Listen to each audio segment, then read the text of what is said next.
para a gente rever o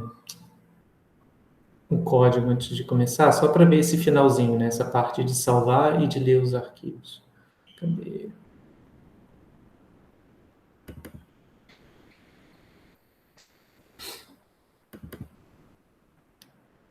Ah, beleza, está aqui dentro do PyTorch. Então, vou mandar para vocês o link de novo.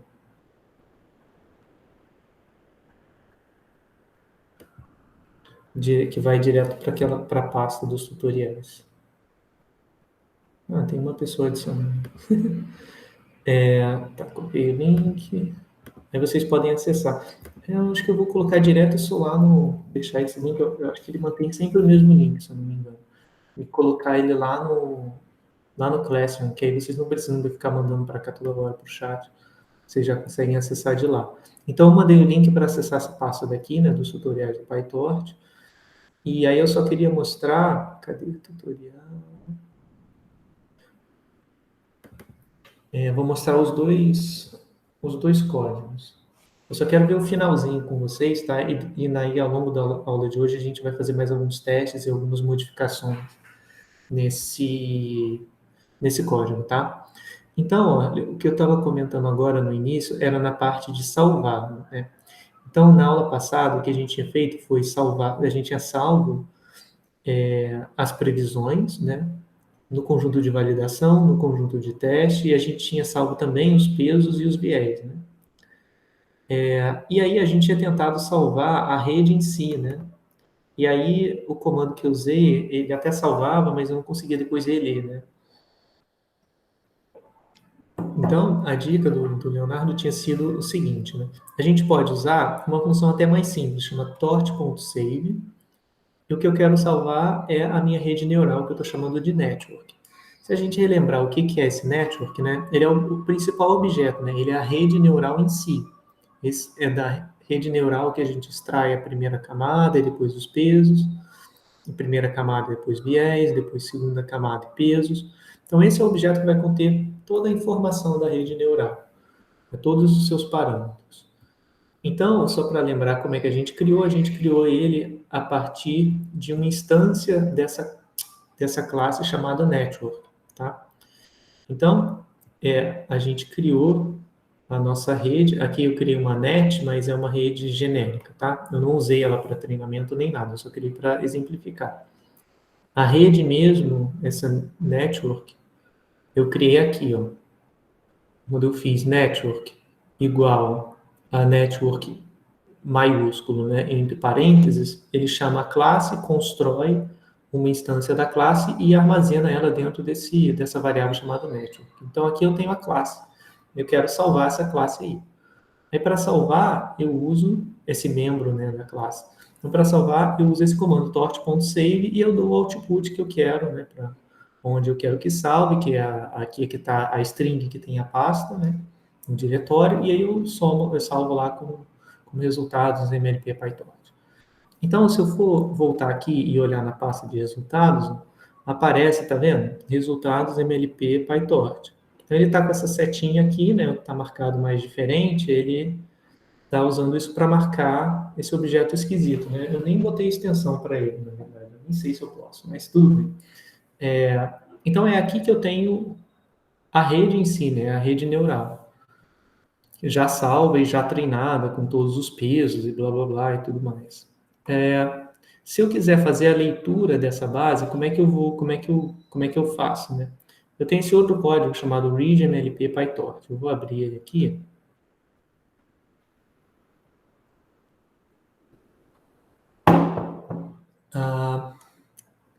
Então, nesse código, eu fiz ele só para basicamente reler, né, aquele objeto que eu salvei. Então, para isso, eu preciso dos imports, porque na hora de ler eu vou precisar do PyTorch. E, além disso, eu preciso também da definição da rede neural, né? E aí, nota, né, que esse arquivo aqui, esse readMLP, que ele é só para a leitura dos dados, né, leitura da rede, eu preciso dentro dele ter definido a classe de modo, a classe network também, tá? Ou isso, ou então eu crio um arquivo só com essa classe. Eu posso criar um arquivo que só tem a classe network lá dentro e eu faço a leitura do arquivo para a sessão.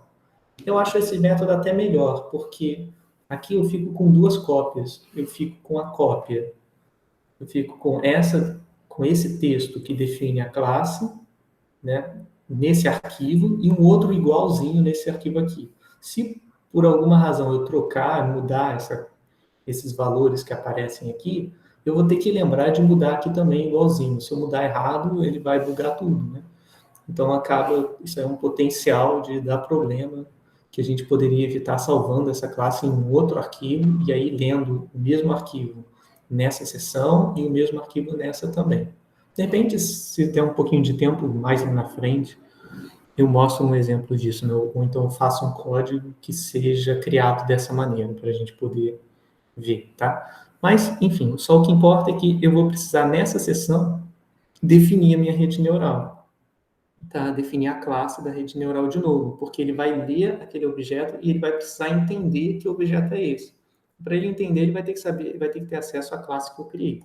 Então, eu preciso carregar isso aqui de novo. Tá? Só depois disso eu consigo fazer a leitura. Então, essa primeira parte é aquela parte usual, né, que faz a leitura, pede acesso aos meus arquivos do Drive, e no final, né, o que muda é esse comando aqui, ó, o tort.load, em que eu vou fazer o carregamento, né, do resultados MLP tort, que é o que está aqui, ó. Resultados MLP tort. Esse aqui, essa é a rede neural que eu já treinei. Então, ó, ele tem o tort.save, que é o que salva, e o tort.load, que é o que carrega de novo. Se eu rodar isso aqui, se eu botar aqui um run all, ele vai pedir em algum momento para eu, acho que aqui, né? Ele vai pedir para eu entrar com um link, aí eu já mostro para vocês. Então, isso aqui eu mudei, tá? Então, a parte está ligeiramente diferente do que eu compartilhei no final da aula passada, porque eu mudei esse finalzinho só, da parte da leitura e da, e da parte que salva a rede em si, tá? A rede como um todo. Então, beleza. Estou dando acesso ao Colab e as minhas pastas lá do Google Drive. Ok, rodou. E aí, ó, beleza. Ele já fez a leitura da rede neural, não deu erro, porque quando eu dei aqui em cima, run all, ele já leu, ele já rodou tudo que estava lá para trás, inclusive aquela classe lá. E aqui, uma vez que eu já tenho carregado a rede neural, eu não preciso mais treiná-la de novo, eu posso usar direto, tá vendo? O que eu fiz foi só para ver se se estava tudo certinho, eu reli os dados de teste e aí eu fiz a previsão de novo, tá vendo? Quando eu digo y hat igual a network de x teste, ele pegou e fez as previsões, né? Com base no conjunto de teste, com base nas covariáveis do conjunto de teste, ou seja, com base nas imagens do conjunto de teste. E aí, quando eu comparei as previsões com os labels reais, né, usando essa função getAccuracy que eu defini na aula passada, aí a minha acurácia, né, está igual a 96,58, que foi que eu obtive quando eu fiz o treinamento. Então, isso aqui é só para mostrar para vocês que, depois de treinar a rede, eu consigo lê-la de novo e usar para prever novas observações. Eu, inclusive, poderia eu mesmo desenhar dígitos novos e criar, né, os arquivos com a representação daqueles dígitos e passar para a rede neural, tipo, dígitos completamente novos e fazer um teste para ver se ele está prevendo bem, tá? Então, só para ilustrar aqui como é que a gente faz para salvar a rede já treinada e depois para ler de novo, tá? Então, só tem esse ponto. Na hora que você for ler de novo, tem que definir antes a classe, tá? Então, foi nesse ponto aí que a gente parou na aula passada. Tudo bem, pessoal?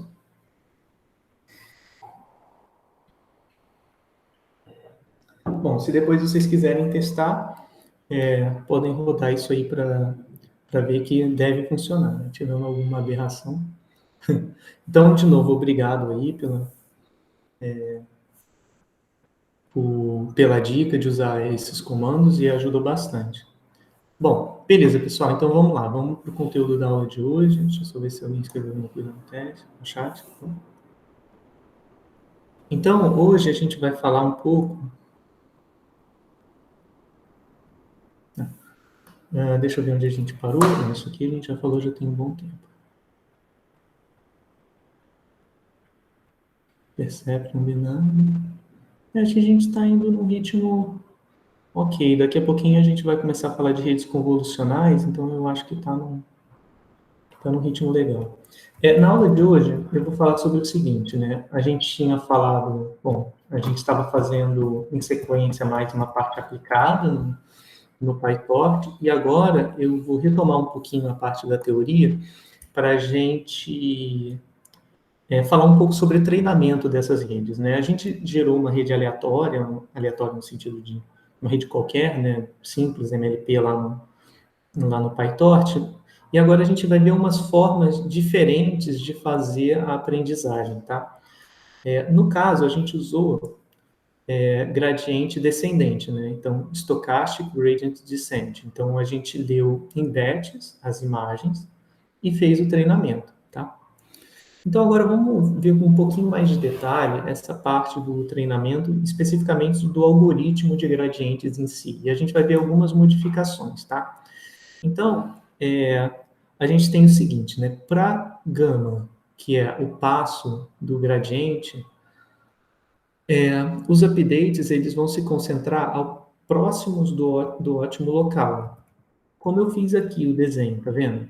Que a gente tinha visto numa das aulas passadas, em que essa curva de nível é a função objetivo, eu comecei aqui, e à medida que eu fui calculando o gradiente estocástico, eu fui chegando ao redor do ponto de máximo.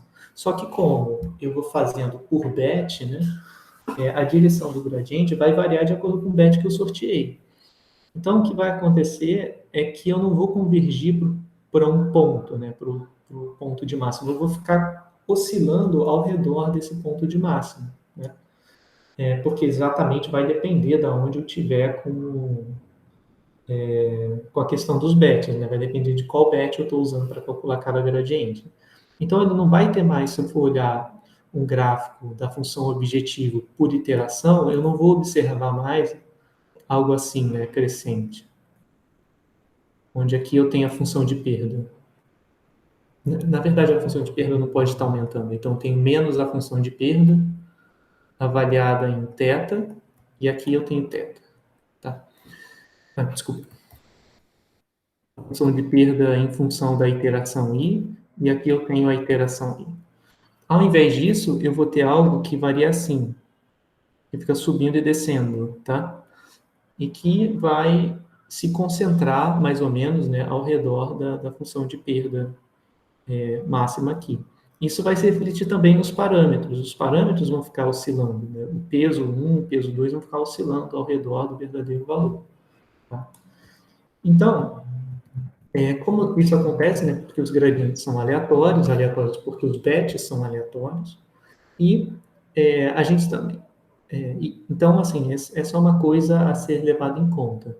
A gente pode fazer, ao invés de tomar o gama constante, só para vocês lembrarem, né, o que é o gama, do passo do algoritmo de gradientes descendentes, o gama era o tamanho do passo. Tá? Então, aqui eu tenho a derivada Aqui no caso tem sido a função de verossimilhança, né? Verossimilhança de θ, dados y e x. Tá? Então, o gama é o passo do algoritmo, tá?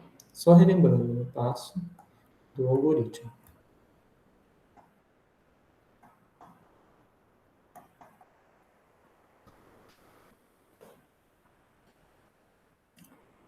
Então, a gente pode, ao invés disso, ao invés de tomar o gama constante, a gente também pode tomar o gama dinâmico, tá?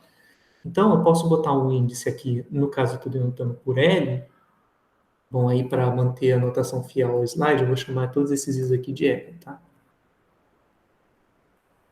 Então, aqui eu posso tomar um gama que varia com L. Aqui o gama era fixo, né? Mas eu posso fazer o gama variar de acordo com a iteração. Eu posso colocar um gama decrescente, tá? De forma que o θ na iteração L convirja para o ótimo local, conforme L vá para infinito, tá? Então, existe a chamada condição de Robbins-Monroe, que diz o seguinte: se você tomar gamas, uma sequência de taxas de aprendizado gama positivas, tal que a soma dos gamas, né, ou seja, o limite da série, né, o limite da série não, o limite das somas parciais, que é a série, né, dos gamas, vai para infinito, e ela, ao quadrado, converge, tá? Então, como assim, né? Eu tenho essas duas condições, a primeira e a segunda. Então, será que a gente consegue pensar em uma forma geral, mais ou menos, né, de sequências de passos que satisfazem isso? A sequência em si diverge, vai para mais infinito, mas a sequência das somas parciais ao quadrado, né, dos quadrados dos termos, converge, né, dá um valor menor do que infinito. Então, se a gente pensar em gama L como sendo do tipo 1 sobre L, essas condições estão satisfeitas, né? Porque quem é o somatório de gama L? Somatório de gama L, onde L vai de 1 até mais infinito, vai ser somatório de 1 sobre L, e isso aqui diverge, né? Enquanto que se eu somar o gama L ao quadrado, o que eu vou ter é o somatório de 1 sobre L ao quadrado. E esse somatório converge, tá? Isso vem lá de um dos cálculos, onde vocês veem séries, tá? Então, a série harmônica diverge, essa série que vai divergir, e essa série aqui, com o quadrado, vai convergir, tá? Então, a gente pode tomar updates dessa forma, 1 sobre L. A gente pode até generalizar um pouquinho, a gente pode colocar C1 sobre C2 mais L, né? Onde C1 e C2 são constantes. A gente pode fazer isso, por exemplo, tá?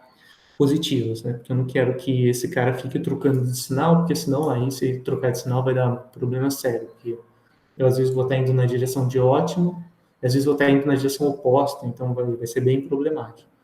Então, eu posso criar, de forma mais geral, por exemplo, né, sequências de passos dessa forma, onde a cada iteração os passos vão se tornando menores.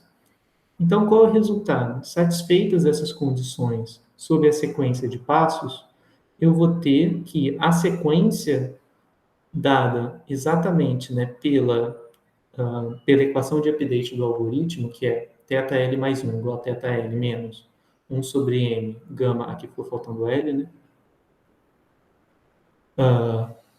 Gradiente θL, blá, blá, blá, da função de log verossimilhança, essa função, essa sequência vai convergir para θ estrela quase certamente, tá? Não vou provar isso para vocês porque é até bem difícil, mas essa que é a ideia. Se eu quiser convergir para o ponto, uma coisa que eu posso fazer é ir diminuindo, né, o tamanho dos passos a cada iteração. Tá? E se eu diminuir dessa forma, eu consigo garantir que a convergência vai acontecer, tá? Para um valor. Então, eu não vou ter mais aqueles pontos, eu não vou ter mais algo convergindo ao redor do ponto de máxima. Né? Eu não vou ter mais algo assim, mas eu vou ter uma convergência mais direcionada. Tá? Alguma dúvida, pessoal?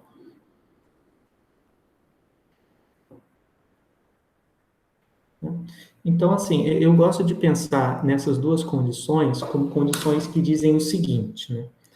Como eu gosto de pensar que eu quero que os passos decresçam com o aumento das iterações, né, conforme as iterações passam, então tem que decrescer, mas ele não pode decrescer muito rápido, né? Como assim? Se ele decrescer muito rápido, por exemplo, como se fosse L ao quadrado, eu vou pegar aqui uma outra sequência, 1 sobre L ao quadrado. Essa daqui, ela decresce, essa sequência de passos decresce mais rápido do que 1 sobre L. né? Decresce em ordem quadrática, em comparação com 1 sobre L. Quando eu faço isso, essa condição aqui falha. E essa daqui continua valendo, porque se essa daqui vale ao quadrado, vai valer mais ainda, digamos assim, mais ainda.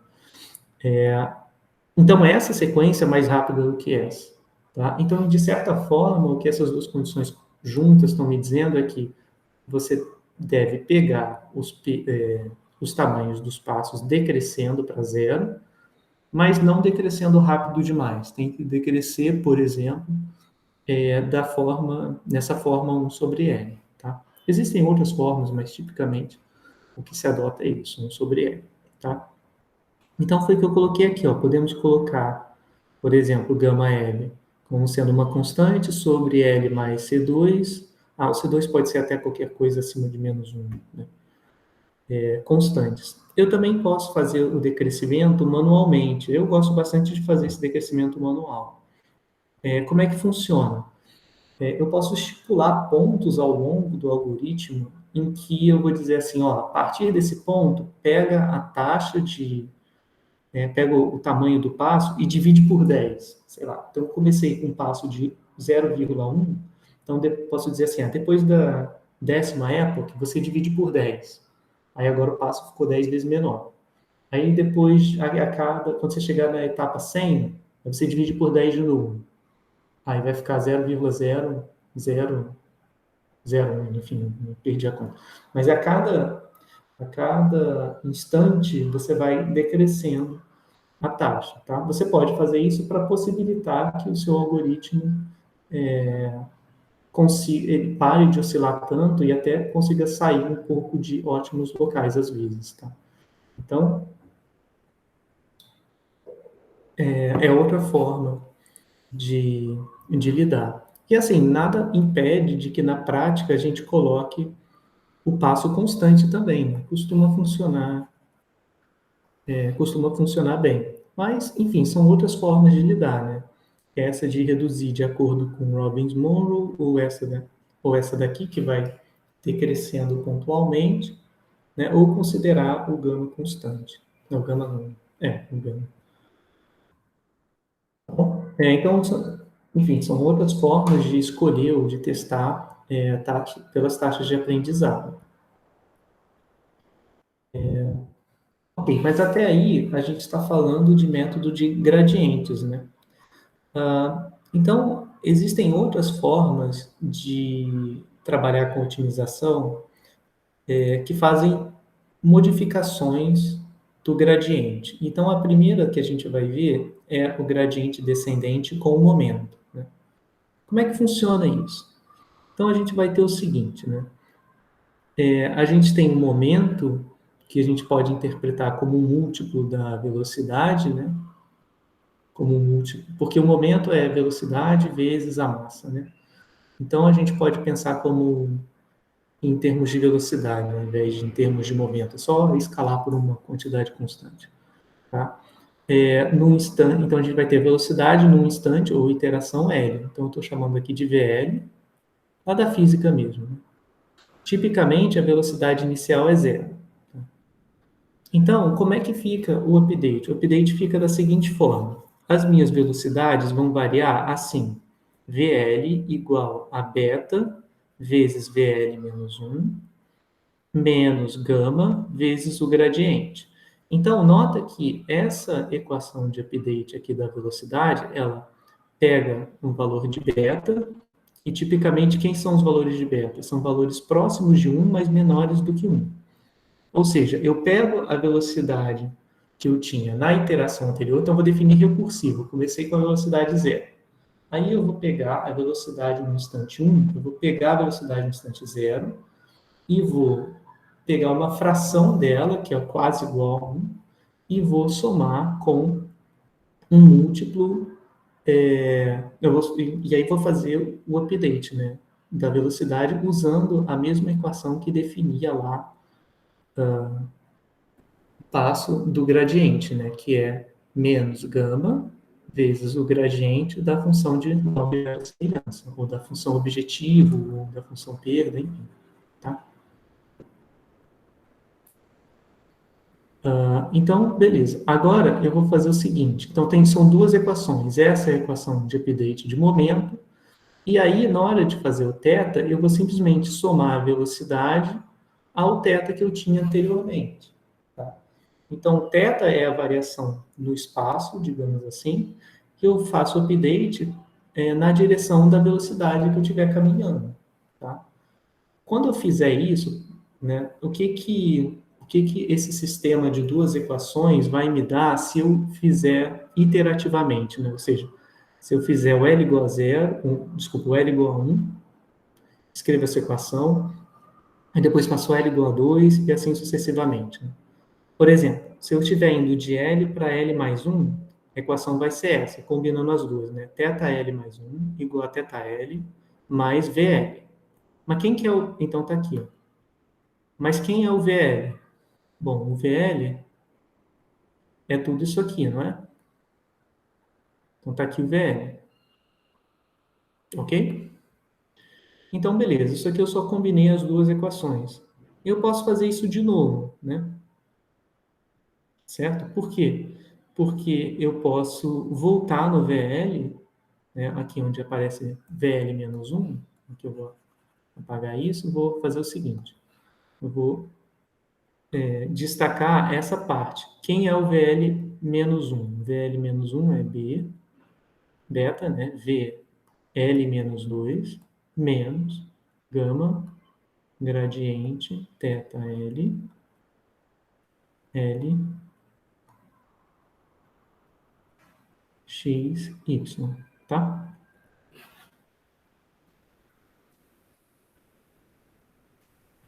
Então, peraí, L não, L menos 1.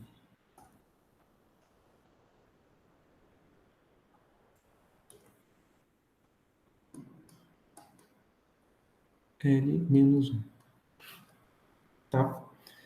Aí, o que que vai acontecer? Isso aqui vai aparecer no VL, então, sendo assim, eu vou ter que multiplicar essa expressão por beta. Então, aqui vai ficar beta ao quadrado, porque já tinha um beta aqui na frente, né? Isso aqui foi só para o VL. Então, fica beta ao quadrado, VL menos 2, menos beta, gama, né? Gradiente, menos gama, não, menos gama, gradiente. Então, ó, essa parte veio para cá igualzinho, não fiz nenhuma mudança, tá? Essa parte veio para cá e ah, essa parte daqui veio para cá multiplicando por beta, tá? Então, olha só o que que aconteceu. Vou apagar agora. Então, a gente começa a ver que vai ter um padrão, né? A gente vai ver um padrão. Por quê? Quando eu fizer isso aqui de novo, né, e substituir o VL menos 2, vai aparecer de novo beta VL menos 3. Então, com o beta, que já estava ao quadrado, vai aparecer beta ao cubo VL menos 3. E assim sucessivamente. Quando eu passar do L menos 4, vai aparecer B a quarta. Então, se eu for indo para trás, para trás, para trás, até chegar no inicial, vai ficar beta L V0, tá? Com a velocidade inicial. E aí, a cada vez que eu faço isso, eu multiplico por um fator beta, né? Nessa expressão, que é a expressão que define o gradiente multiplicado por uma constante, calculado na iteração anterior, tá? Então, quando eu chegar lá no final e não tiver mais como voltar em L, né, voltar nas iterações, chegar na iteração inicial, qual ficou sendo a expressão que envolve o θL, né, em função do θL anterior? Então, θL na próxima iteração ficou sendo θ na iteração corrente, mais o múltiplo do vetor de velocidade inicial, menos uma combinação dos gradientes passados, né? Porque esse aqui é o gradiente na iteração 1, esse aqui é o gradiente na iteração L, então vão aparecer todos os outros gradientes, tá vendo? Aqui em cima já apareceu o L-1, que está dentro dessas reticências, tá?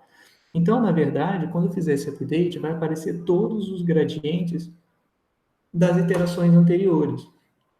E como o meu beta que eu peguei é um valor entre 0 e 1, o que vai acontecer é que, à medida que eu vou calculando novas iterações, né, os gradientes das iterações mais passadas vão perdendo força, né? Porque associados a ele, eu estou multiplicando por um beta elevado a L, que é a iteração corrente. Então, quanto mais iterações, mais reduzido é o efeito dos gradientes anteriores no próximo.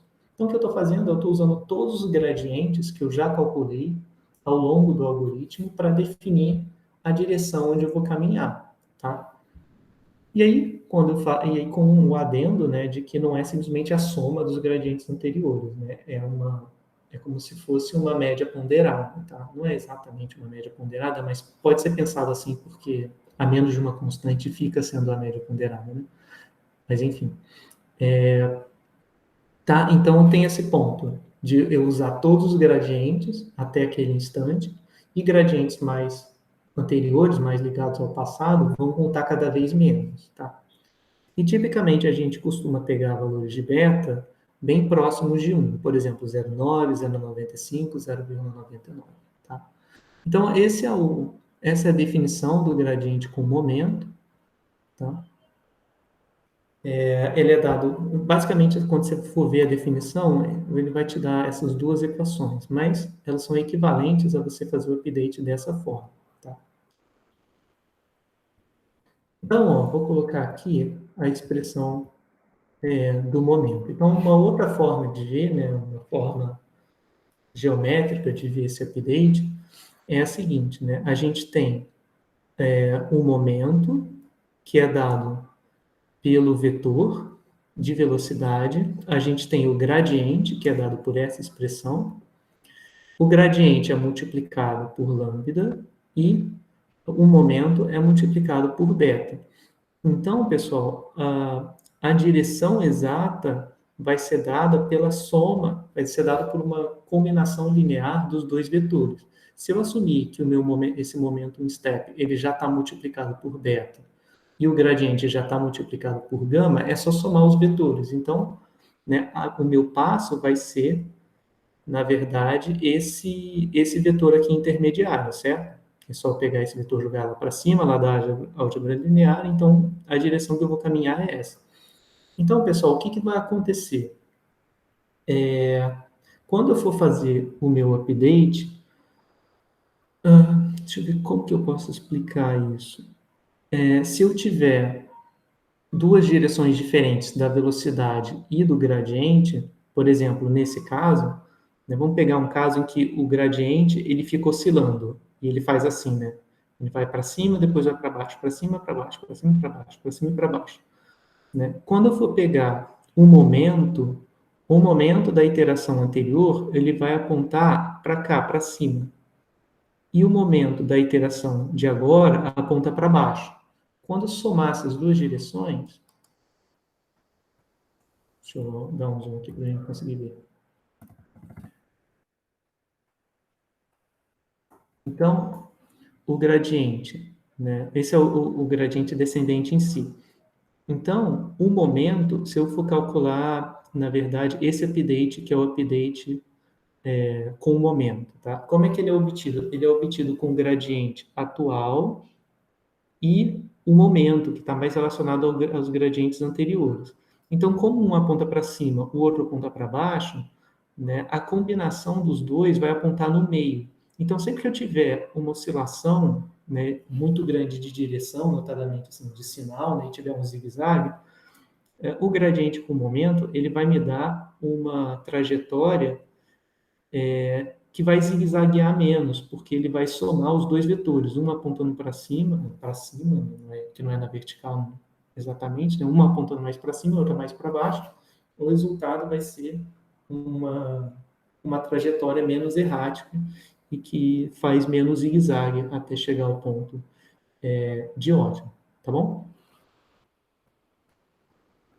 Então, a vantagem do gradiente com momento é essa. Ele tende a acelerar um pouco, às vezes até bastante, né, a velocidade de convergência do algoritmo, tá? Então, tá clara essa interpretação, pessoal? Sim, está. Tá bom? E aí a gente vai ver, deixa eu ver, a gente já tem a da grade e vou dar uma olhada para ver se eu coloquei o Adam aqui. Adam com momentos adaptativos, beleza. Então depois eu vou mostrar para vocês lá no código o que altera quando a gente muda o gradiente e coloca o gradiente com momento, ou a da grade, coisas assim, tá?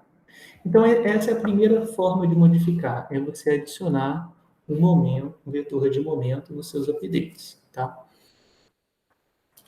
Bom, e vão existir outras maneiras em que a gente vai fazer de formas ligeiramente diferentes. Uma delas é o que a gente chama de ada grade, tá?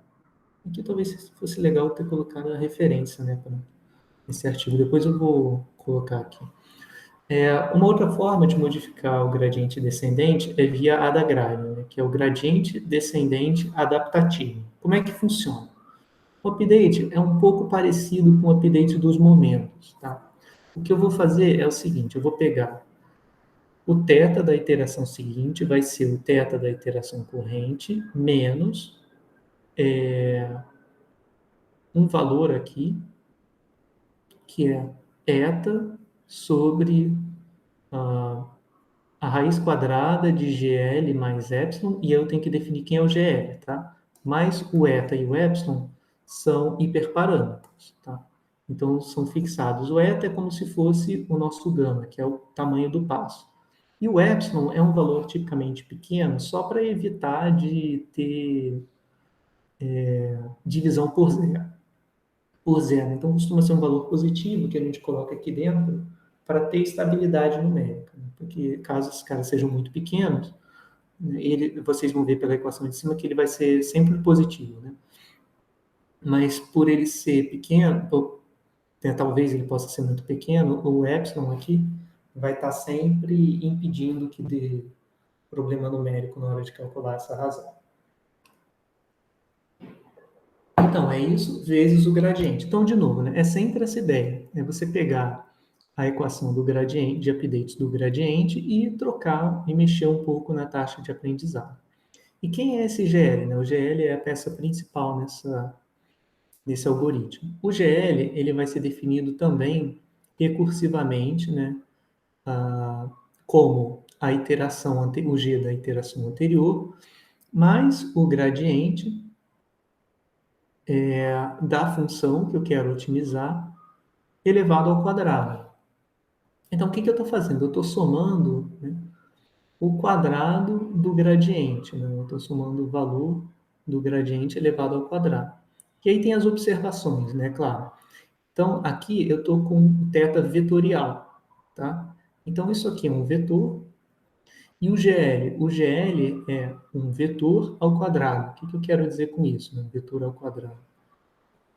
Então, esse quadrado, a divisão e a multiplicação de vetores que aparecem aqui, na verdade não é 1 e 2, né? Acabou sendo 3 e 4. Depois eu tenho que corrigir isso.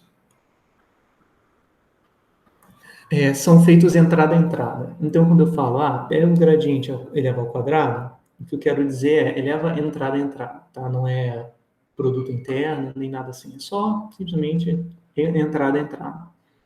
Né? E a mesma coisa quando eu for fazer essa operação aqui, né? Eu vou dividir constante por vetor, esquisito, né? É tudo entrada a entrada. Então, a raiz quadrada calculando entrada a entrada, epsilon também quer dizer que eu vou somar cada entrada de G com epsilon, e assim sucessivamente, tá? Bom, aí a primeira coisa que a gente vai notar fazendo isso é o seguinte, né? Qual é a motivação? Deixa eu aumentar um pouquinho. Acho que eu não vou precisar da parte anterior, então eu consigo olhar com ele um pouco maior na tela do slide. Então, nota o seguinte, né? Eu vou apagar algumas coisas para a gente poder entender intuitivamente o que é essa formulação. O que eu estou fazendo? Estou pegando aqui e eu estou dividindo entrada a entrada por um vetor GL. E o que tem dentro desse vetor? Vai ter os quadrados dos gradientes somados. Então, vai ter o quadrado do gradiente referente ao primeiro peso, referente ao segundo, ao terceiro, ao quarto. Então, vou pegar todos esses gradientes, vou elevar cada um deles ao quadrado, E aí eu vou dividir na posição correspondente pela raiz, né, do quadrado desse comprimento aqui, né, do comprimento dos vetores. Então, é como se eu fizesse uma penalização, no seguinte sentido. Eu dissesse assim, olha, se essa direção do gradiente tiver muito alta, né, ou seja, se o quadrado do valor do gradiente naquela direção for muito alto, eu vou reduzir, porque eu estou dividindo, né, pelo módulo, é quase como se fosse um módulo, né, que é a raiz quadrada do quadrado. Enfim, eu estou fazendo várias super simplificações aqui só para a gente entender intuitivamente o que está se passando. Então, eu vou penalizar na direção referente a parâmetros onde o gradiente é muito grande, onde o módulo do gradiente é grande. E eu vou ajudar, né, ou seja, eu vou tender a aumentar valores aonde o gradiente é muito baixo. Tá? Então, dessa forma, eu tenho updates um pouco mais similares coordenado a coordenado. Eu não tenho tanta variação em termos da direção onde eu estou caminhando. Tá? E lá na frente eu vou mostrar para vocês um desenho de novo, a gente vê por que isso seria alguma coisa desejável. Tá? E também para ajudar a entender, de novo, né? Então, um pouco mais sobre a interpretação desses updates, ajuda fazer eles de forma iterativa. Então, essa primeira equação, ela simplesmente acumula os gradientes passados, certo? Porque o g é o g anterior mais o gradiente ao quadrado. Então, se eu fizer isso múltiplas vezes, eu vou ter o gradiente corrente ao quadrado, mais, quando eu fizer aqui gl menos 1, vai aparecer o gradiente L menos 1 ao quadrado, tá vendo?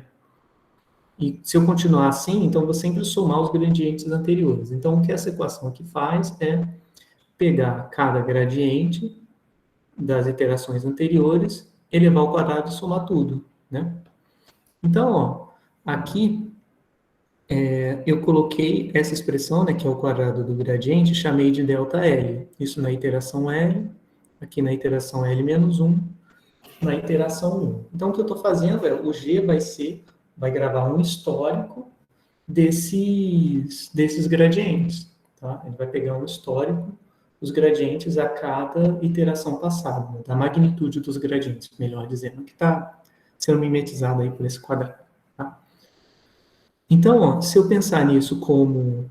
Eu também posso pensar isso como entrada, né? Então, vai do L1 até o LK, são os gradientes de cada entrada do θ, que vai do 1 até o K. Então, aqui esse θ tem todos os pesos e todos os viés da rede neural.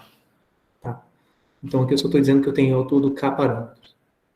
Então, olha, o que vai acontecer é o que eu estava falando, né? As maiores direções dos gradientes têm maior redução de tamanho, que é da equação 2.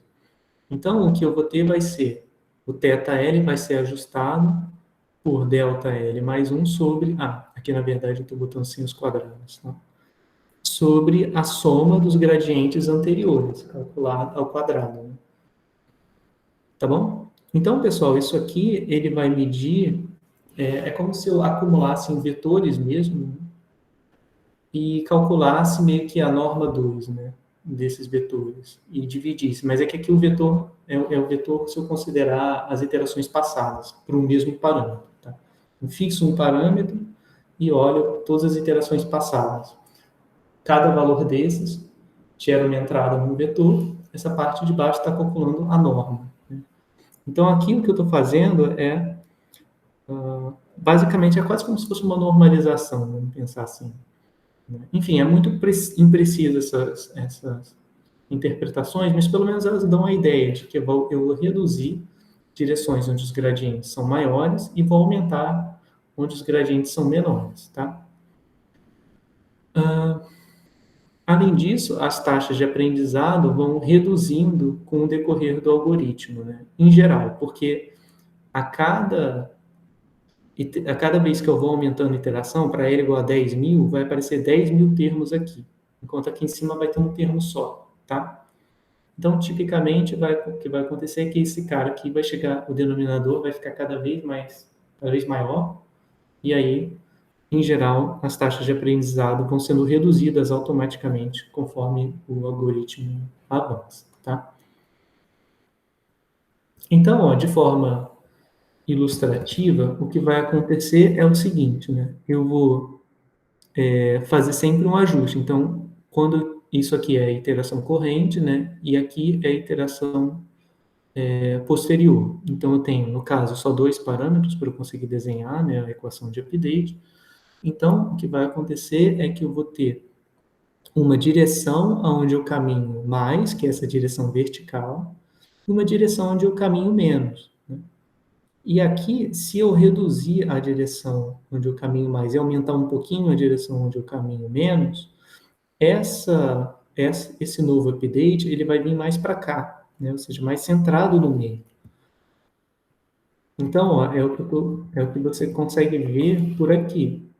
Você reduz um pouco a parte vertical e aumenta um pouco a parte horizontal. Então, isso também vai tender a, se eu tiver um comportamento de zigue-zague, eu vou zigue-zaguear menos, né? Vou ter menos variabilidade de uma iteração para outra, tá? Então, eu vou ter menos zigue-zague até chegar no ponto de ótimo, tá? Tá vendo? Então, aqui, ó, eu vou sempre alterando a direção. Então, sempre que eu zigue-zaguear, eu vou acabar indo numa direção um pouco mais focada no meio. Então, esses algoritmos todos fazem isso. Previnem essa coisa do zigue-zague muito acentuado, tá? Porque quando ele identifica tem zigue-zague, né, e o zigue-zague é muito acentuado, é porque, na verdade, eu deveria estar caminhando no meio desse zigue-zague. Então, todos esses algoritmos que a gente vai ver, eles tendem a fazer isso, a consertar um pouco a direção do gradiente para convergir mais rápido para o ponto de ótimo local, tá bom? Então, olha como é que fica aqui. Nossa, esse gráfico ficou horrível, eu deveria ter aumentado ele bem mais. Então, ó, com gradiente estocástico, o zigue-zague é assim, né? Sempre, né, perpendicular a direção do update, a direção do gradiente, perpendicular às curvas de nível. Então, se eu tiver algo assim, né, uma curva bem achatada, então eu vou demorar bem mais para convergir, porque eu vou ficar zigue-zagueando. No Adagrad, não. No Adagrad, não vou fazer isso, porque as direções aonde o gradiente historicamente assume os maiores valores, nessa direção eu vou reduzir. E na direção onde ele assume os menores valores, eu vou aumentar. Quando eu fizer isso, eu vou jogar sempre para o meio.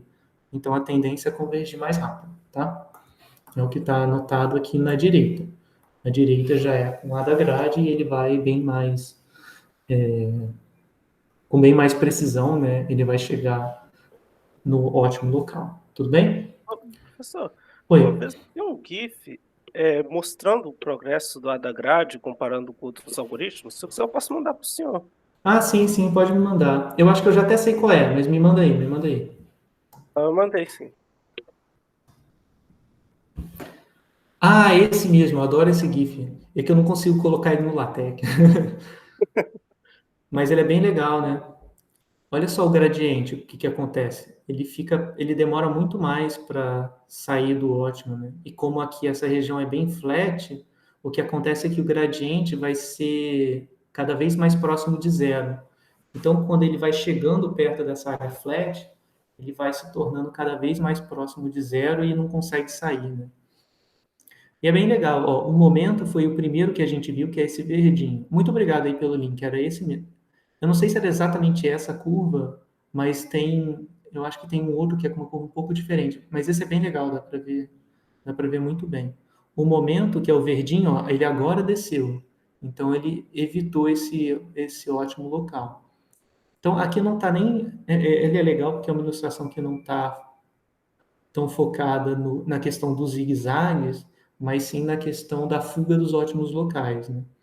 Então, olha como é que o verde, que é o momento que foi o primeiro, ele leva mais tempo, mas ele consegue sair. E o que é legal é que esse momento ele vem da física mesmo. Então, se eu pensar nessa superfície como se fosse, sei lá, uma rampa de skate, né? Daquela rampa, não é rampa, né, o nome que fala, eu acho que esqueci o nome, que é meio que um buraco, né? E aí ele tem vários solavancos, várias montanhas. Se você largar a bolinha, ou largar o skate, ele vai descer de acordo com a superfície.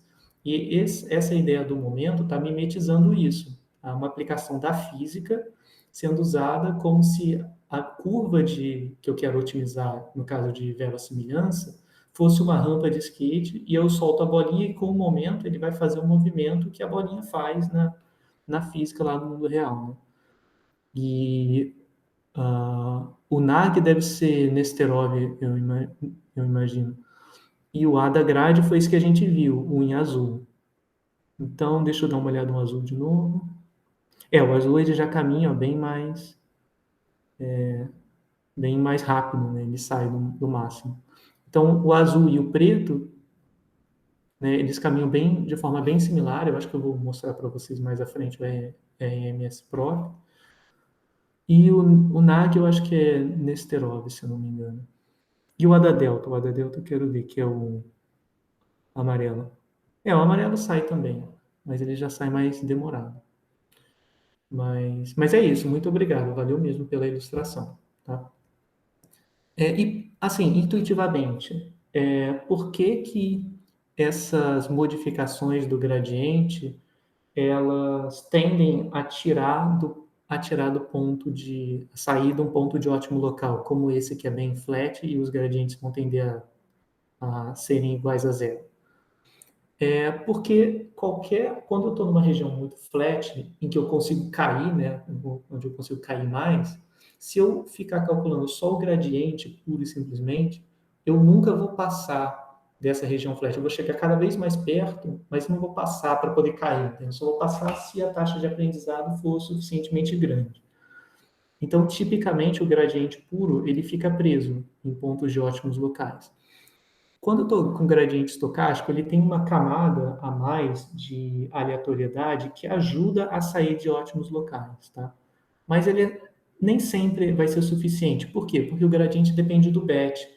Então, essa seria a curva fixa para todos os dados, a superfície fixa para todos os dados. Se eu for fazer o update com base num BET, a curva que ele está usando para calcular o gradiente vai mudar ligeiramente. Ou às vezes vai mudar muito, dependendo do tamanho do BET. Mas como muda a curva, a direção do gradiente muda, né, um pouquinho. Essa mudança, às vezes, é suficiente para jogar numa direção que não é a direção ótima, né, para o gradiente estocástico e ele sair do ponto de ótimo. Então, ele consegue sair mesmo assim. Mas não é garantido, né? E às vezes é bem comum que ele fique preso mesmo. Em momento já é mais fácil de ver, porque o momento ele segue as leis da física mesmo, de momento para fazer a descida. Então, só pelo desenho você já vê que ele vai conseguir, só pela interpretação física, né? Você vê que ele vai conseguir sair. E os outros também têm uma interpretação parecida. E aí conseguem sair também do ponto de ótimo local. Mas é bem legal essa ilustração, eu gosto bastante desse gifzinho. Quando eu aprender a colocar isso na tela, aí eu coloco nos slides também. Mas se bem que eu posso salvar, vou fazer o seguinte, vou salvar esse link e depois eu coloco como link mesmo, que eu acho que fica bem legal. Mas muito obrigado, valeu mesmo pela ilustração.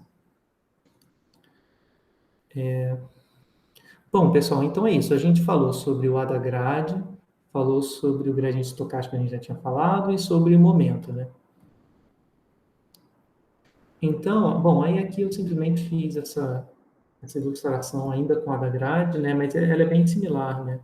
Em que a gente pode notar que o que eu estou fazendo aqui eu estou decrescendo mais nessa direção do que nessa. Então, se a direção do gradiente descendente é essa daqui, a direção do A da grade vai aumentar o vetor mais para o lado e vai diminuir ele para baixo, né? Então, ele vai tender a caminhar mais para o centro. Então, mesmo quando eu não tenho zigue-zague, eu ainda assim, o uso do A da grade consegue fazer com que a convergência seja atingida de forma um pouco mais direta, né, do que simplesmente o gradiente descendente. Tá? Bom, e o RMS prop? Né? O RMS prop é muito parecido com a da grade. Tá? É bem parecido. Deixa eu ver se eu consigo mostrar. Eu acho que eu consigo, se eu voltar, eu consigo, eu acho que vocês vão conseguir gravar. A única diferença são esses dois valores, em que aqui eu estou fazendo o seguinte, eu estou pegando o, uh, o gradiente da iteração passada, multiplicando por um valor. Em geral, esse valor aqui é entre 0 e 1, tá? Então, eu deveria escrever alfa pertence a 0. Então, isso aqui é uma média, né? Eu estou pegando uma média, uma combinação convexa, do gradiente anterior, né, do gradiente ao quadrado anterior com o corrente. Então, quando eu faço isso, eu não estou sempre, né, eu vou voltar aqui para mostrar o anterior, a expressão. Aqui eu tinha 1 e 1, né, ao invés de ser alfa, 1 menos alfa. Quando eu faço a combinação convexa, né, ou a média ponderada, como você quiser enxergar, né, quando eu estiver fazendo essa soma ela não vai ocasionar essa convergência para zero, né? Forçada, digamos assim, dos gradientes. Então, em geral, quando eu estou tomando a média, a única diferença aí vai ser bem parecido com a da grade, só que eu não forço que essas quantidades G sempre decresçam para zero. Então, não tem esse decréscimo adicional. Tá? Às vezes pode ser vantajoso, às vezes não. Em geral, como é média, né, ele tende a dar passos mais longos. Né? Mas, como consequência, né, quer dizer, peraí, peraí, agora eu estou pensando.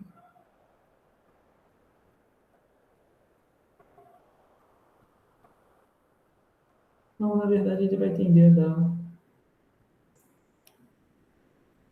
É isso mesmo, ele não vai forçar, eu só estava olhando para a expressão aqui para ver se era isso.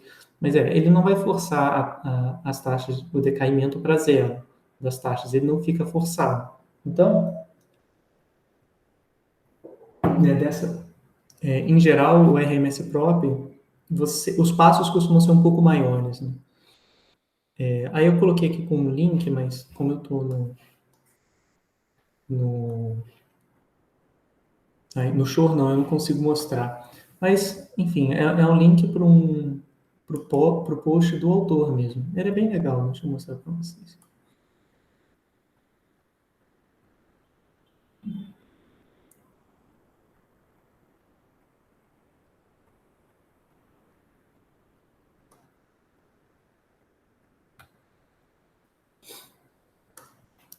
É do Geoffrey Hinton. Ele é bem conhecido na área. É um dos caras mais velhos aí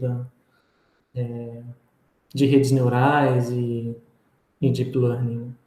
Se vocês procurarem, eu acho que no Coursera ele tem, acho que ele ainda tem o curso disponível lá dele, né? É gratuito, é bem legal, assim. É um cara bem velhinho, o Geoffrey Hinton. E a referência que ele dá é essa, né? Se vocês quiserem ver mais detalhes sobre como funciona a questão de momento e tudo mais, aqui ele dá mais umas explicações um pouco mais detalhadas, tá? Eu, em geral, prefiro ficar mais com a parte, né, mais geométrica, né? Mas, se vocês tiverem interesse, aqui tem mais explicações, né? Ele fala mais sobre o RMS próprio, que foi o que o próprio Hinton propôs, né? Mas eu acho que não tem uma publicação específica sobre isso, né? Tanto é que o próprio autor falou na comunidade lá do Reddit, onde as pessoas estavam discutindo qual seria a referência para esse método. Ele falou, referencie os slides do Coursera. Tá bom, vamos referenciar, né? Se for o autor falando. Mas beleza. Então tem essa diferença. E tem mais um método que eu acho que até hoje, né, o que eu vi que funciona melhor é o Adam, que é de momentos adaptativos. Então, o Adam, ele é similar, né? Ele é meio que uma combinação de momento com o RMS próprio, em que o RMS próprio é o que vai pegar esse update, né, dos gradientes e vai fazer médias, ele vai pegar uma média corrente, ao invés de simplesmente somar todo mundo, né, quando fala do quadrado dos gradientes. Além disso, eu ainda posso incluir um componente de momento, tá vendo? que vem exatamente daquele método de gradientes com momentos que eu tinha colocado anteriormente. Então, o Adam tem as duas coisas, ele é uma combinação do RMS-Prop com o método dos momentos, tá? Então, é igualzinho, tá? Não muda, é só combinar as duas coisas mesmo. Muda mais, eu acho que nesse ponto, né? Quando a gente for olhar aqui embaixo, né? Equação de update. Então, enfim, tem mais algumas modificações, né? Aqui no caso, eu vou andar na direção de G chapéu L, que é o GL, que é isso tudo, né? Que é essa soma dos gradientes passados ao quadrado, quer dizer, essa média dos gradientes passados ao quadrado, reescalonada por um menos L elevado a alfa, multiplicado por um escalar, né, que é por uma sequência que é ml sobre 1 menos beta L, tá? Então, tipicamente o alfa e o beta são próximos de 1, né? Então, esses updates aqui são bem, esses valores eles são bem erráticos no início, mas eles vão reduzindo, né, à medida que passa o algoritmo. Então, na verdade, o Adam ele é uma combinação. Ele vai pegar o conceito do RMS próprio e dos momentos e combinar. E tem uma razão para ser assim, tá? É porque tem algumas garantias teóricas que precisam ser feitas. Se você não fizer esses ajustes aqui, o método acaba divergindo, tá? Mas eu não quero muito entrar nesses detalhes, porque, enfim, foge um pouco do escopo mesmo do curso, tá? Mas a gente pode usar o Adam e tipicamente o Adam funciona bem, tá? Mas, em resumo, não vai existir um método que sempre é mais rápido e mais robusto aos ótimos locais do que outros métodos, tá? Então, a gente pode fazer algumas comparações, a gente pode usar, por exemplo, o nosso programa lá do PyTorch, que a gente vai fazer, né? E a gente também pode dar uma olhada naquele site que fazia treinamento, lembra? De Ah, não, era aqui que eu tinha salvo. Ó, esse link também é legal. Ah, tá vendo aqui? Onde tinha o link. Ah, era esse aqui que eu tinha visto também, que era bem legal, que mostra a comparação de todos esses.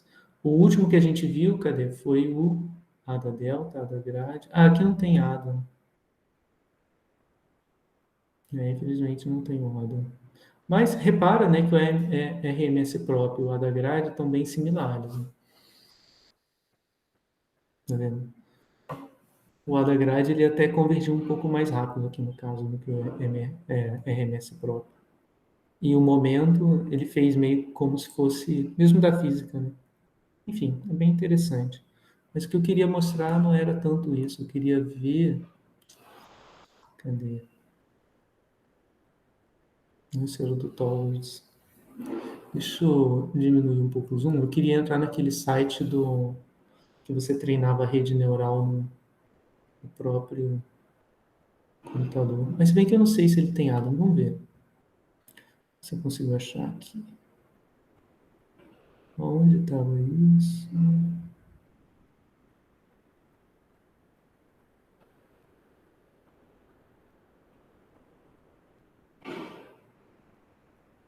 Ah, eu acho que aqui no final dessa. Ah, é esse aqui.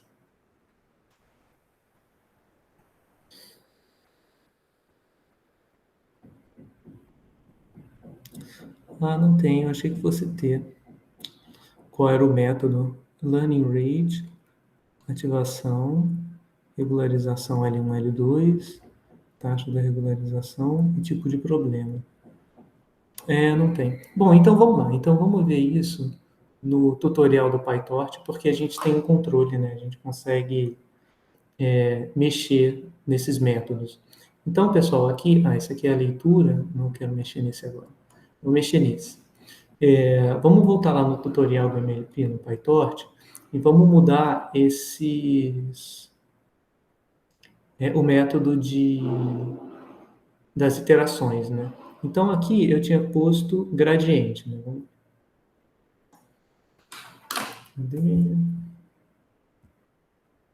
Aqui, na minha otimização eu tinha posto torch.optin.sgd, tá? E aí ele produziu esses resultados. Eu poderia também colocar, é aqui que eu mudaria para ADA, ADA Delta, ADA Grade, tá? Então, para a gente testar, vou fazer o seguinte, eu vou rodar até, até antes daquele update e vou mudar lá para outra coisa. Enquanto aqui, a gente pode ver o torch.optim para ver as opções que ele dá.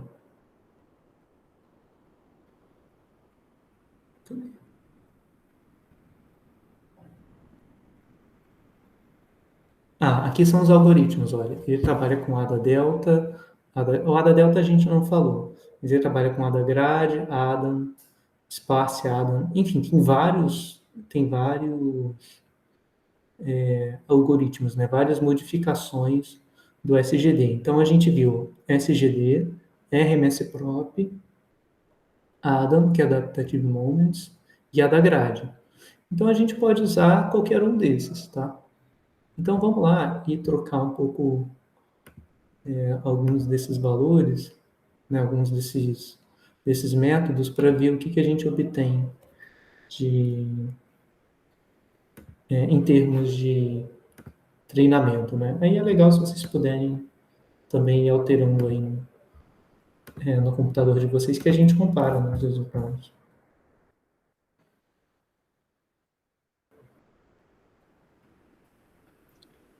Professor, Hum.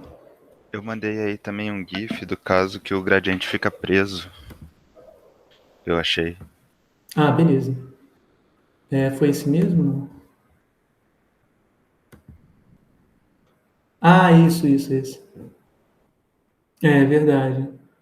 Porque eu acho que isso acontece porque ele está bem no meio. Se você começasse com ele um pouquinho mais para cá, ou um pouquinho mais para cá, ele ia acabar descendo. Mas como aqui no caso, né, essa curva de Sela é conhecida analítica, os autores começaram no ponto exatamente onde o gradiente ele vai ficar preso aqui. Então é bem legal, né? Porque ele vai ficar preso e não tem como sair, porque ele está apontando sempre na mesma direção. Ele está otimizando, né? Você tem que pensar no recorte aqui, então ele vai otimizar só essa parábola. Ele não vai ver as outras direções, as direções ao redor. Deixa eu ver quais são os outros. O momento eu acho que vai ficar parado também, não vai convergir. O momento ficou parado, né? Que é o verdinho. Porque também, né? Mesma coisa, se você na física colocar uma bolinha exatamente ali no centro, aonde dá uma parábola, né? Quando você fizer o corte dessa parábola aqui, na função de Sela, ela vai ficar lá e não vai descer. Os outros é que acabam mudando, né?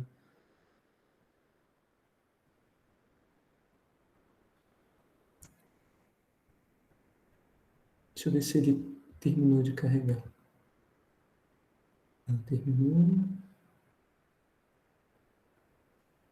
Beleza. Então aqui, ó, peraí, não sei. Eu acho que eu só rodei essa parte, né? Não rodei isso.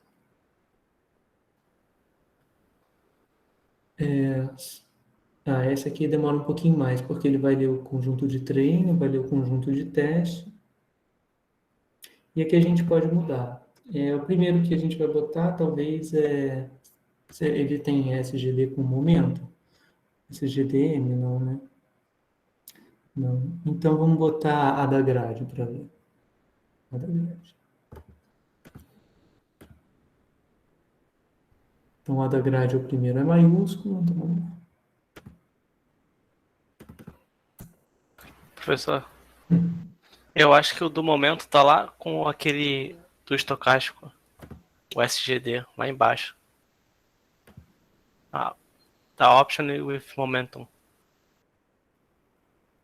Beleza, valeu. Eu só olhei o SGD e não vi. Então a gente pode rodar com momentum também. O default 0. Tá. Então vamos lá. Aqui foi. Então vamos ver a da grade, vamos ver como é que ele funciona. Depois eu faço o momento e faço. Deixa eu botar o momento logo. FGV. Momento igual a 0,9. Voltar para os slides para ver o que a gente tinha, se a gente tinha posto alguma coisa.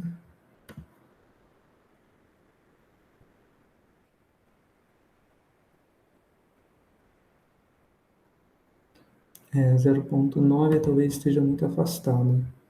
Tá, vou tentar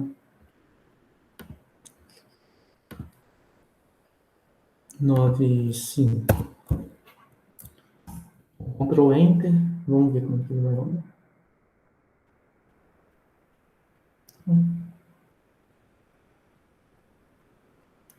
Ele está rodando aqui.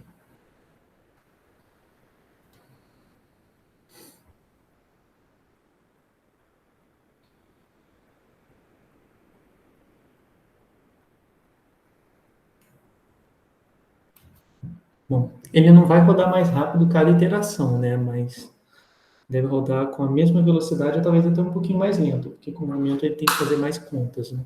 Mas, pelo menos ele talvez faça a acurácia crescer mais rápido por iteração. No caso, não. Mas tudo bem, isso é normal, isso acontece. Esse é um outro ponto também que vale a pena frisar. É que, bom, enfim, tem muita variação, né? Uma primeira coisa é que a gente não fixou a semente. Então, a inicialização é diferente a cada vez que eu botar isso para rodar. Então, dependendo do ponto onde ele começou, a inicialização automática dos parâmetros, né? O SGD pode ganhar do Adam, pode ganhar do método dos momentos, enfim. Aqui ele provavelmente não vai convergir, porque olha como é que ele está. Deu a mesma acurácia de treino. Vê no computador de vocês para ver se está dando a mesma coisa, porque como ele inicializa diferente, né, cada vez, de repente vocês conseguem ver algo diferente. Mas tipicamente uma coisa que acontece é que a otimização que você faz para um método de gradiente, né, por exemplo, aqui eu tenho várias coisas para mudar, né? Eu posso mexer no learning rate. Então, o learning rate de 0,0001 foi um que eu peguei e que funcionou melhor dentre todos os que eu testei para o SGD sem momento. Se eu estiver trabalhando com o momento e quiser comparar os dois para ver, será que o momento supera o SGD? Eu tenho que fazer a escolha do learning rate de forma independente, porque talvez o learning rate mais alto com o momento seja o mais ideal. E com o gradiente estocástico, o learning rate um learning rate melhor funcione melhor. Então, quando eu estiver comparando o melhor do SGD com o melhor do SGD com o momento, eu tenho que fazer a busca pelo learning rate de forma independente. Tá? Então, isso acontece muito. Então, por isso, sei lá, quando você vê publicações em redes neurais, em geral, dá bastante trabalho, porque você tem que fazer essa otimização dos hiperparâmetros de forma independente para cada caso, né, para cada método. Bom, aqui eu vou dar uma pausa, porque ele não vai sair desse inicial. Alguém conseguiu, com o learning rate baixo assim, convergir ou sair dessa previsão de 11%?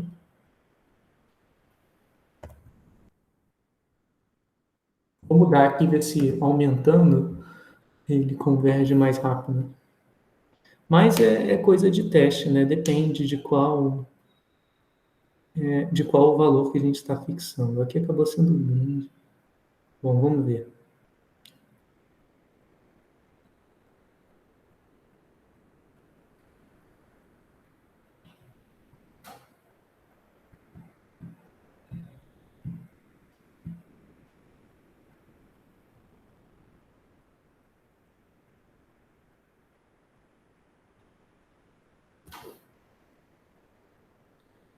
Eu estou criando uma rede nova cada vez que eu rodo, então beleza.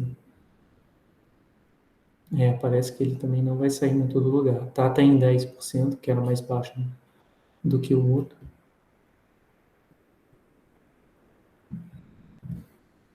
De repente, eu posso botar para printar todas as épocas, que aí eu vejo mais rápido. Vou tentar aumentar mais e ver. Eu também posso ficar mexendo com o valor do momento, né? Deixar 9,5. 0,95, enfim. Vamos ver.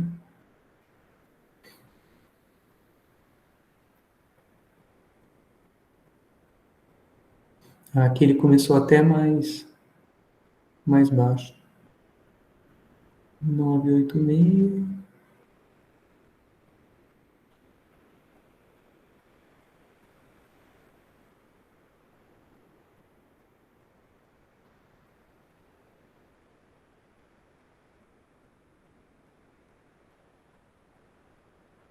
Vou esperar ele só fazer mais uma. Ele ficou bem preso. Eu vou fazer mais um teste só, que é colocando ele bem pequeno.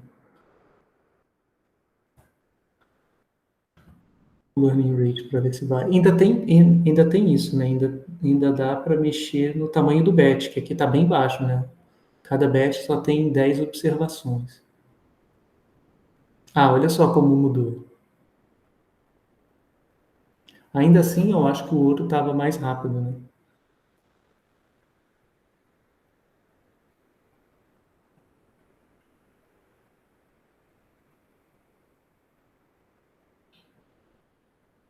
Agora ele está se movimentando mais. Então acabou que eu precisei usar um learning rate mais baixo para conseguir fazer o treinamento sair do lugar. Mas o SGD, como estava antes, ele estava convergindo mais depressa, né? Em poucas iterações ele já estava acima de 90%, se eu não me engano. Mas tudo bem. Né? Eu ainda poderia mexer aqui no tamanho do batch, ver se muda alguma coisa. Mas deu para ver que é bastante hiperparâmetro. Né? Em geral, isso pode ser uma dificuldade, né, na hora de treinar. Tá vendo? Agora que eu aumentei a quantidade de observações em cada batch, ele calcula as epochs de forma mais rápida, né? Por que isso? Porque ele vai precisar calcular a gradiente menos vezes. Então, como o batch é 100, para dar uma epoch, eu vou ter que calcular 10 vezes menos gradientes do que se o batch fosse 1. Quer dizer, não gradientes, eu vou ter que calcular todos os gradientes. Não, a mesma quantidade de vezes, mas o update é feito menos vezes, né? Dentro de cada época. Aí, outra coisa, né? Enfim, a gente fica rodando e conversando, mas é porque, enfim, para a gente pensar um pouco, né, em termos comparativos. Às vezes, não sei se vocês já viram isso, mas às vezes você tem algumas publicações em que você quer mostrar, né, o quão rápido o seu algoritmo converge. Aqui, nesse caso, né, e muitas vezes o gráfico está no eixo Y, a função objetivo, e no eixo X, as iterações. Então, eu mostraria a cada iteração o que aconteceu com a função objetivo. Se eu estiver comparando dois modelos ou duas escolhas diferentes de modelo ou de método de otimização para comparar em termos de velocidade de convergência, não é ideal eu comparar pelo número de iterações, né? Porque aqui eu rodei muito mais iterações, né? Só que o que conta, na verdade, é o tempo que ele levou para rodar, porque às vezes, né, como é esse caso a gente calcula mais iterações, né? Ou seja, a gente calcula mais epochs, mas só que pode ser que cada iteração custe bem menos, e aí no final das contas, o tempo que gastou até chegar num determinado ponto da função objetivo foi menor. Então, o ideal não é comparar modelos tendo no eixo X as iterações do algoritmo, mas sim o tempo que ele levou, né, para chegar naquela iteração. Bom, enfim, né, vários blá blá blás, mas vamos ver agora outra função, né? Vamos ver o da grade.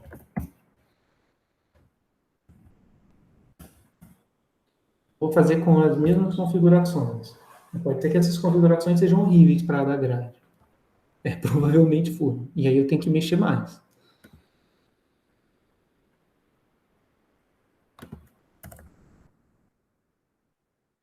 Aumentar um pouquinho o learning rate, ver se melhora. Em geral melhorou um pouquinho, né? Ele já está pelo menos saindo do lugar. Vamos lá, aumentar um pouco mais.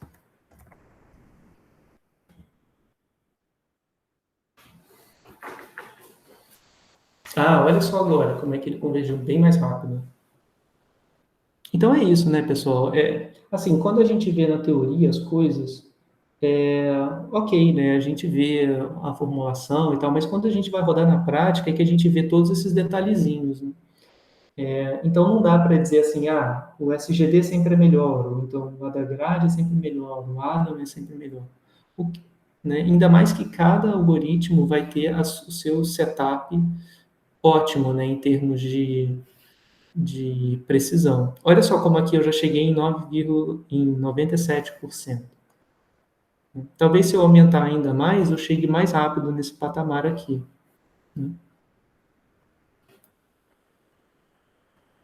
Ó, a previsão.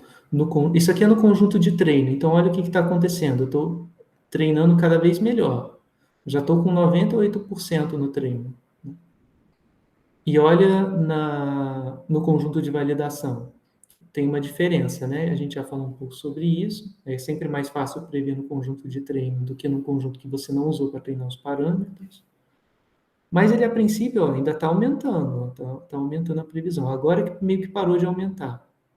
Então, isso é indicativo de que eu devo estar próximo já de convergência. Tá vendo? Já estou 9,62, 9,62.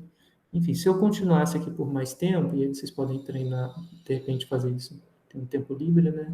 De verificar, né? Fazer as mudanças e ver o que acontece. Mas aqui deve dar para chegar a valores bem mais, até 99, alguma coisa no conjunto de treino. Dependendo, se for um modelo até muito complexo, eu já consegui chegar em 100% no conjunto de treino. Mas, quando isso acontece, a validação vai começar a decrescer. Então, porque você vai começar a dar overfitting, porque o modelo está muito complicado.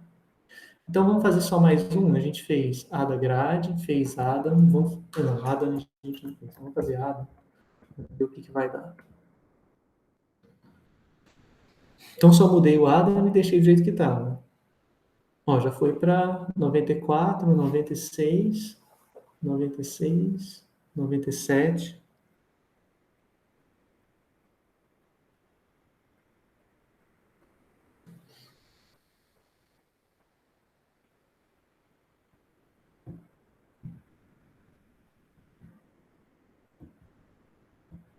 A minha impressão é de que ele está rodando mais rápido do que o outro, né? Mais rápido do que o Adagrade e mais rápido do que o Momento também. Ele está chegando mais rápido em acurácias mais altas. Ó, daqui a pouco vai chegar a 99, eu acho.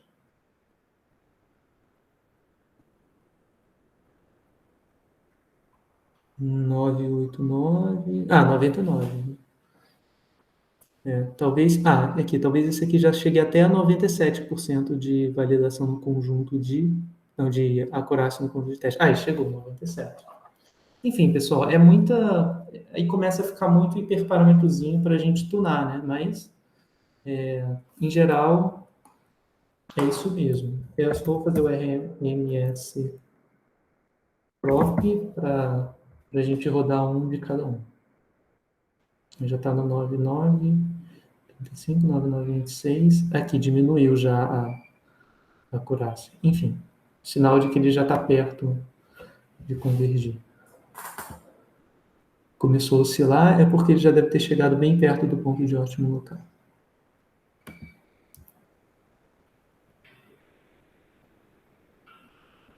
Não é isso? Deixa eu ver se eu anotei certo aqui. A da grade, SGD. Talvez seja minúsculo. O MS é maiúsculo. Tá bom, MS é maiúsculo. RMS próprio.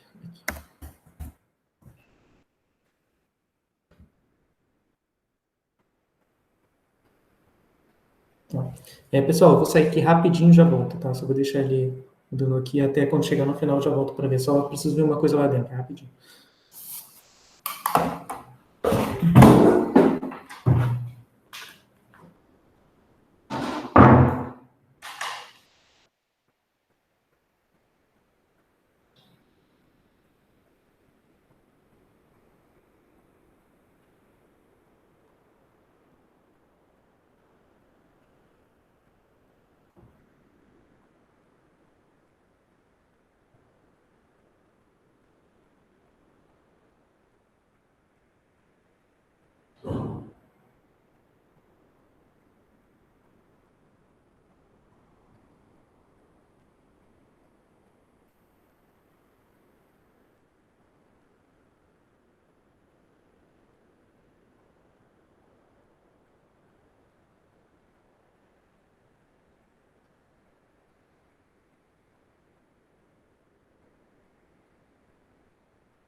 Oi, pessoal.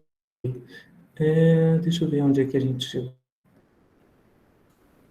9,5 também, perto de 9,7.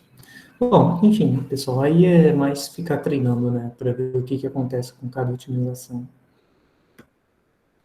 Bom, vamos ver, deixa eu ver se eu posso fazer. Falta 15 para meio-dia, né? Deixa eu ver o que que eu tenho mais de slide. Bom, então, esses métodos de gradiente, eles são, de alteração em gradientes, né, eles são bem, sei lá, funcionam como uma forma de você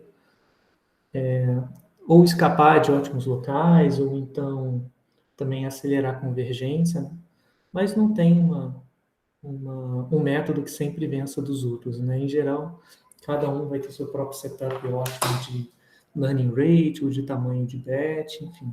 Tá? E aí só com tentativa e erro.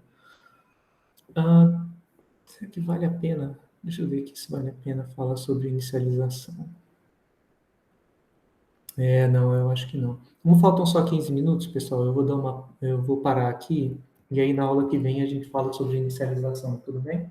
E aí eu acho que a partir disso, depois vai ficar faltando só regularização, que é regularização L1, L2 e ElasticNet, que é só uma outra forma, né, é uma forma de penalizar modelos que são super complexos e tal. E aí depois disso a gente já pode falar de redes convolucionais. E aí eu vou ver se eu consigo já fazer a próxima lista de exercício para deixar para vocês, tá bom? Que aí quem já tiver adiantado na lista 1 já pode começar a fazer as coisas da lista 2, tudo bem? Então é isso, pessoal. Eu vou pausar aqui agora e a gente se fala mais na quinta-feira, beleza?